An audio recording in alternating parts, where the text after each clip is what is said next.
Today in this video we are going to see some 5 important facts. Number 1, dry fruit is not so good. Number 2, don't give the bird an avocado. Number 3, how long did it take Rubik to solve his puzzle? Number 4, I'm feeling lucky is not lucky for Google. And the last number 5 is, why is it called footage? Hello everyone, this is Asim. Welcome to Abroad Knowledge channel. Today we are going to see these important facts. Let's have a go.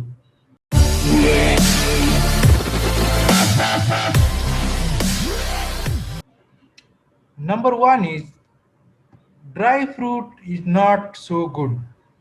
Why is it saying the dry fruit is not so good?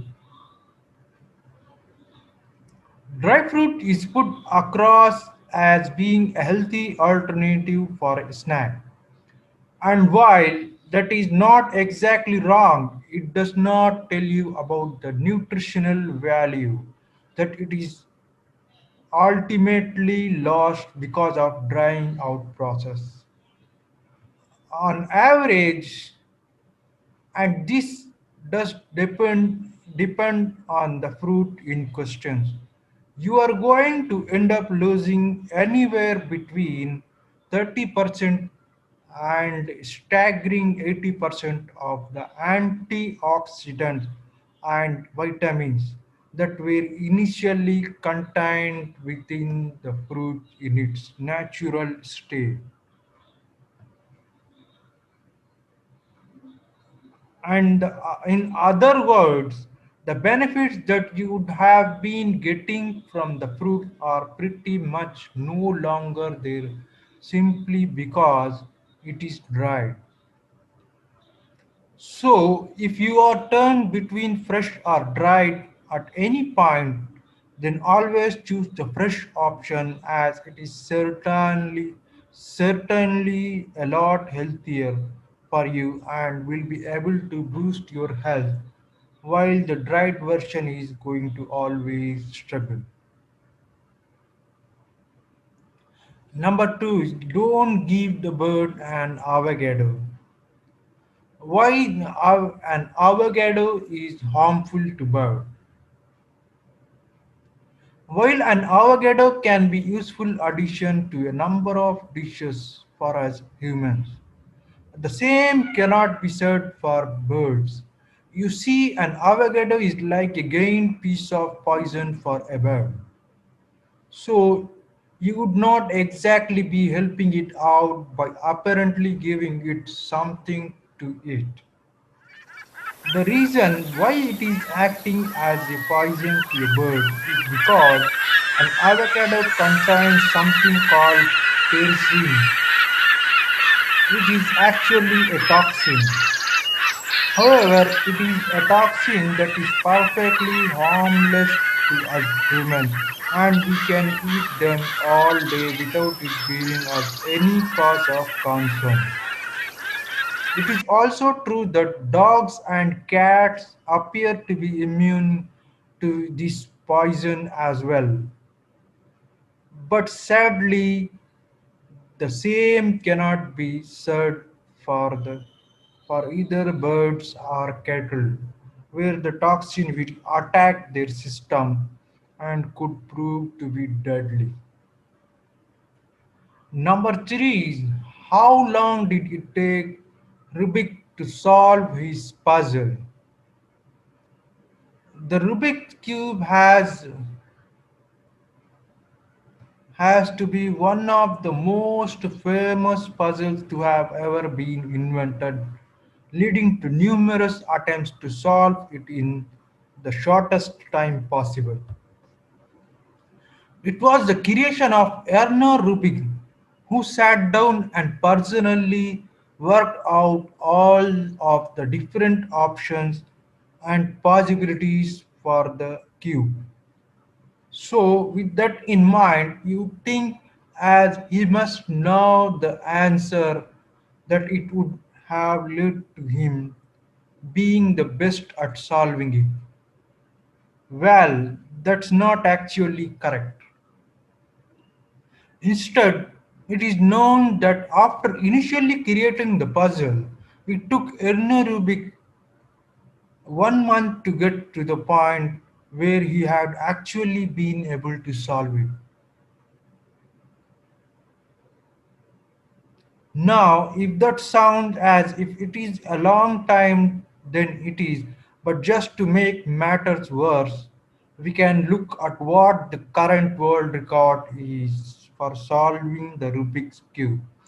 Currently, it stands at just over 5 seconds, which is seriously impressive, and it kind of puts what Rubik himself was able to do into some kind of perspective.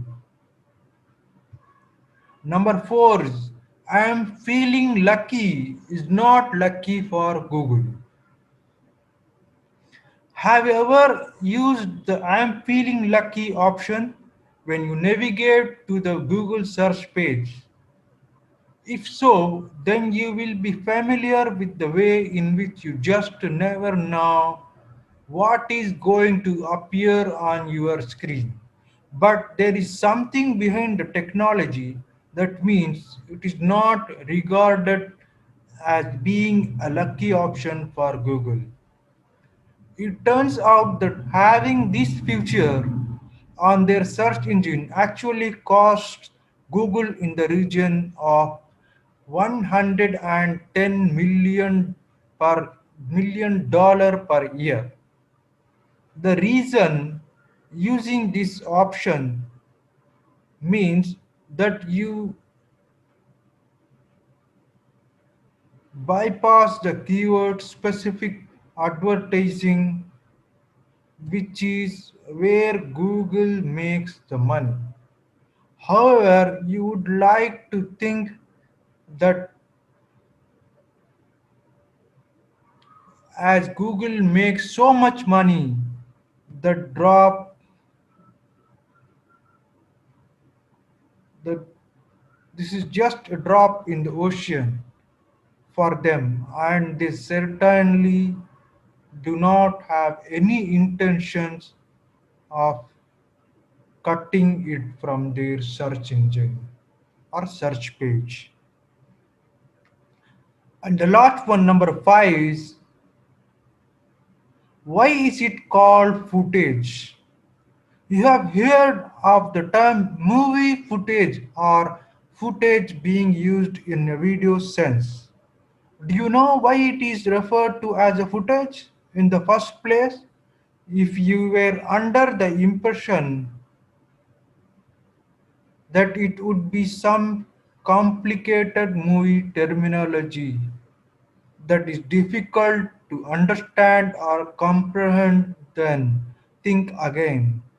Instead, the actually answer is far more apparent than you would have initially thought. The actual reason why it is referred to as footage is simply because of the early days in the film when the reel of a film itself was measured in feet. Yes, it is also to do with the simple measurement, and people then spoke in terms of recording footage since they were using up a certain actual measurement of tape. Even though the way in which things are recorded has now changed due to differences in technology, it seems that this is something that has just stuck because you can hardly imagine referring to it as anything else now. Okay, friends, this end of my video.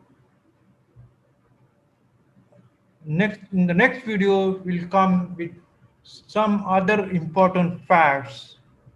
Till then, take care. Have a nice day. Bye.